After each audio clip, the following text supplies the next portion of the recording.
Hebreus 6. Portanto, deixemos os ensinos elementares a respeito de Cristo e avancemos para a maturidade, sem lançar novamente o fundamento do arrependimento de atos que conduzem à morte, da fé em Deus, da instrução a respeito de batismos, da imposição de mãos, da ressurreição dos mortos e do juízo eterno. Assim faremos, se Deus o permitir. Qual que é a preocupação aqui, gente, do escritor de Hebreus, né, aos Hebreus? Muitos dizem que foi Paulo, enfim. Lembra que no final do capítulo 5 nós estávamos falando sobre a maturidade, sobre leite e alimento sólido, né, e o leite. Então aqui ele está preocupado o quê? No crescimento, da maturidade das pessoas, tá? Então ele está dizendo assim, quando ele fala assim, deixemos os ensinos elementares, ele não está dizendo assim, não preguemos mais. Não, ele está falando assim, olha, a gente já pregou o suficiente para colocar fundamento agora, está na hora de a gente começar. Ele diz, faremos se Deus o permitir, né? Exatamente. Agora está na hora de a gente começar a edificar o prédio, né? Já deixamos, os fundamentos já foram colocados agora, porque o que estava acontecendo, pastor, é que eles ficavam recorrendo naquilo ali, sempre falando o quê? Da salvação, do batismo, imposição de mãos, não tinha nada de errado. É como nós hoje também ficar só na questão da campanha disso, campanha daquilo, né? Só aquela coisa da bênção. É preciso avançar. Tem que avançar. E o que mais? Será que tem mais coisas sobre isso? Será que a vida cristã se define nessa coisa de bênção? Será que não tem mais coisa? E me diria os dons do Espírito Santo. Você nunca vai participar desses dons, né? E o plano de Deus para a terra, do envolvimento nosso no plano dele em estabelecer o reino, quer dizer, tem que crescer, tem que evoluir. Então, lembrando que agora aqui, o escritor aos Hebreus, ele está ressaltando isso, né? Que eles deixam um pouquinho, né, o leitinho, essa coisa do fundamento que já foi colocado, tá? E partamos então para um outro nível. Ainda que o versos 3 ele fala, assim faremos se Deus o permitir, ou seja, né, caso Deus permita, se não, permanecemos de que estamos, mas acredito que ele está dizendo que nós precisamos avançar. Isso. Okay?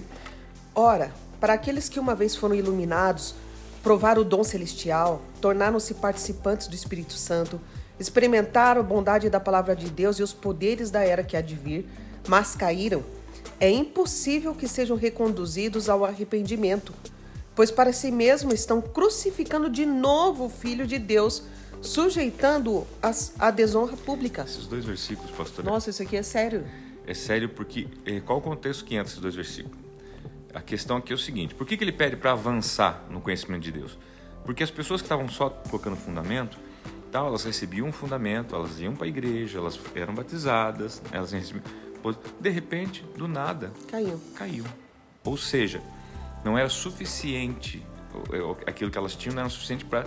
Tá? E elas caíam, tá? E o que ele está dizendo é o seguinte, que essas pessoas que receberam todo o conhecimento da verdade, tá? E caíram por opção, porque ninguém cai, gente, depois de ter recebido a Cristo, ninguém cai por acidente, cai por escolha. Né? Uma coisa é quem sofre acidente que não conhece as leis. Não é mais um acidente. Não é mais um acidente. Não é mais um tá? acidente. Então aqui neste caso, o texto está falando o seguinte, que para essas pessoas não tem mais salvação, pastor. É uma palavra séria, porque ele diz, é impossível que sejam reconduzidos ao arrependimento. Aqueles que tiveram conhecimento de Deus e daí agora vieram a cair. Quer dizer, porque assim, há uns outros textos que falam, né? Porque é muita graça de Deus, né? Você reconhece essa graça, mas de repente você cai. É algo terrível. E ele daí fala aqui, né? Estão crucificando de novo o Filho de Deus. Porque uma coisa é termos crucificado Jesus sem entendimento. Estávamos cegos por causa do pecado, né? Mas Jesus morreu e o sangue dele foi derramado pelos nossos pecados para que a gente visse. Agora, a gente, estando enxergando crucificar ele, então agora a questão é, Deus vai perdoar isso?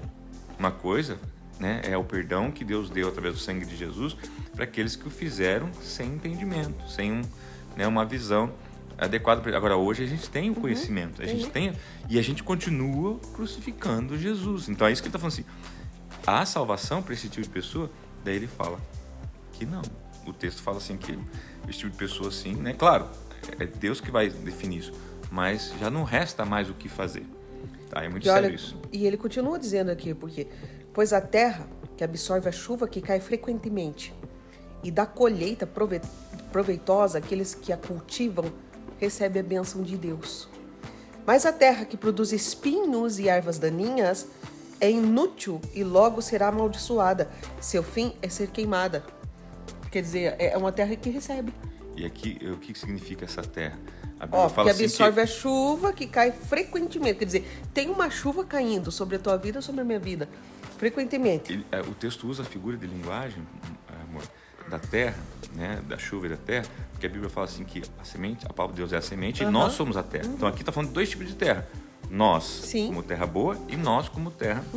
Ele fala, a terra que recebe a chuva e produz. Que absorve e dá colheita proveitosa para aqueles que a cultivam e recebem a bênção de Deus. Quer dizer que se a gente cultiva, recebe a bênção de Deus. Agora, a terra que recebe a chuva também, só que em vez de produzir coisa boa, produz espinho. E ervas daninhas.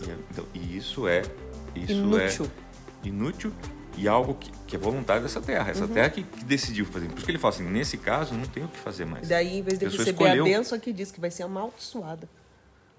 Exatamente. Isso que é muito sério, gente. E é que fala que seu fim é ser queimada. E você sabe que eu vejo sim, pastora? É óbvio, né? A nossa função, né? A nossa função é crer, a nossa função não é julgar. Mas quantos já estão nessa condição? E por isso que a Bíblia fala que nos últimos dias seria um tempo de apostasia. Porque muitas pessoas receberam a palavra, passaram pela igreja, tiveram experiência com Deus, tá?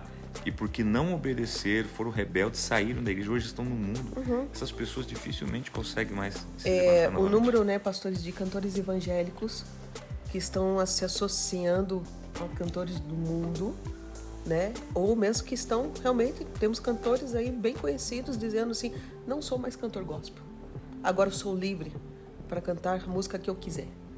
Quer dizer... E por acaso antes não era livre, né? Antes não era livre, né? Ou você não cantava, na verdade não é que você não queria cantar, é porque você via que não tinha comunhão entre luz e trevas. Paulo dizia muito bem, né, pastor, quando dizia assim, eu sou prisioneiro de Cristo. Eu posso beber água limpa e água suja, os dois são água, gente. Quem que escolhe? Sou eu, né? Então, por que eu tomo água limpa? Porque, primeiro, que é mais gostosa, né?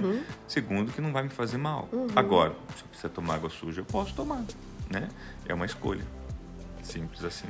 Agora, o texto fala assim, para esses que escolheram tomar água suja, o que pode ser feito? Né? Vamos lá?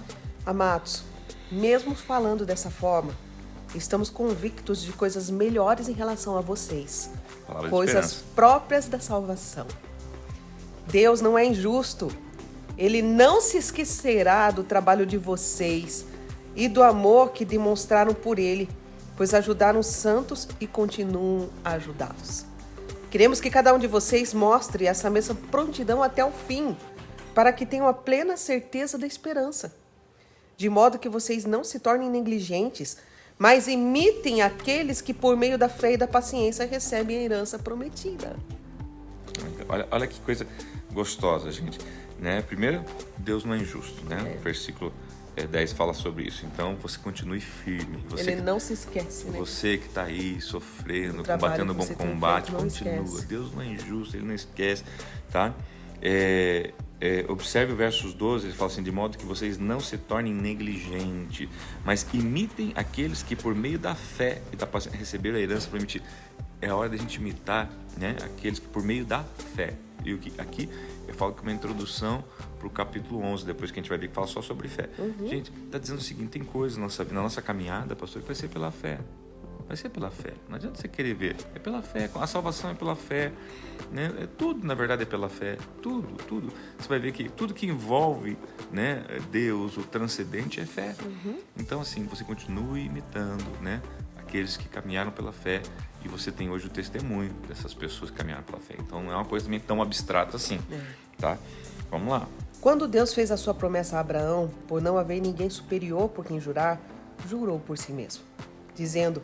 Esteja certo de que o abençoarei e farei numerosos os seus descendentes. E foi assim que, depois de esperar pacientemente, Abraão alcançou a promessa. Veja bem, por mais que ele teve que esperar, e aqui fala de esperar pacientemente, foi fato que ele alcançou a promessa. Significa o quê? Queridos, que não importa se é em um prazo de tempo curto, médio ou um pouco maior, você que crê na promessa, você vai receber a promessa. Isso é fato, ponto. Simples assim. Os homens juram por alguém superior a si mesmos, e o juramento confirma o que foi dito, pondo fim a toda a discussão. querendo mostrar de forma bem clara a natureza imutável do seu propósito para com os herdeiros da promessa, Deus o confirmou com juramento, para que por meio de duas coisas imutáveis, nas quais é impossível que Deus minta, sejamos firmemente encorajados, nós que nos refugiamos nele para tomar posse da esperança a nós proposta. Temos essa esperança como âncora da alma, firme e segura, a qual adentra o santuário interior por trás do véu, onde Jesus, que nos precedeu, entrou em nosso lugar, tornando-se sumo sacerdote para sempre, segundo a ordem de Melquisedeque. Observe que esse finalzinho aqui vai falar de uma esperança, né? Certeza de uma promessa de Deus. Em Cristo Jesus, né? E fala assim, ó, o versos 18, para que por meio de duas coisas imutáveis. Quais são essas coisas? Né? É impossível que Deus minta. Exatamente. Tá? Para que a gente seja encorajado. Tá? Nós que não nós refugiamos nele para tornar posse da herança que nos é proposta. Então, queridos, nós precisamos nos acolher nele. E ele é quem? Cristo, nosso sumo sacerdote. Tá? E encerra o capítulo falando, né? Segundo a ordem de Melquisedeque. Por quê? Na verdade, aqui está dando introdução para o próximo capítulo, que vai falar justamente do sacerdócio de Cristo, segundo a ordem de Melquisedeque. Para encerrarmos aqui, eu quero lembrar você o seguinte: o livro de Hebreus, o que ele está falando? Que Cristo, lá no começo, era maior que os anjos, era maior que a aliança, era maior que Moisés. Tá? Aqui está dizendo aqui, tá? que Cristo, né, é o nosso sumo sacerdote, e encerra dizendo aqui, né, segundo a ordem de Melquisedeque. Então você está colocando a supremacia de Cristo. O livro de Hebreus ele vem trazendo a supremacia de Cristo, porque até então o livro de Hebreus foi escrito para quem? Para os hebreus, tá? Que tinha muito forte, muito enraizado a lei, Moisés. Então quer dizer, eles estão apresentando Cristo como superior a todas essas coisas, né? Não tirando o valor delas ou deles, né? Mas colocando Cristo como verdadeiramente o caminho, a verdade e a vida. Bom? E é isso, pastor. É isso aí, ficamos aqui hoje. Né? Um beijo no coração de todos vocês. Um final de semana abençoadíssimo para vocês. Hoje, às 15 horas, temos nossa oração. Depois, às 21h30, na nossa igreja, temos lá a nossa escola de crescimento. Seria muito bom se você pudesse estar presente com a gente. E às 22h, nossa oração também da noite. Tá bom? Um final de semana abençoado a todos vocês. Não esqueça, né, de visitar aí o teu vizinho, tua vizinha, o teu parente.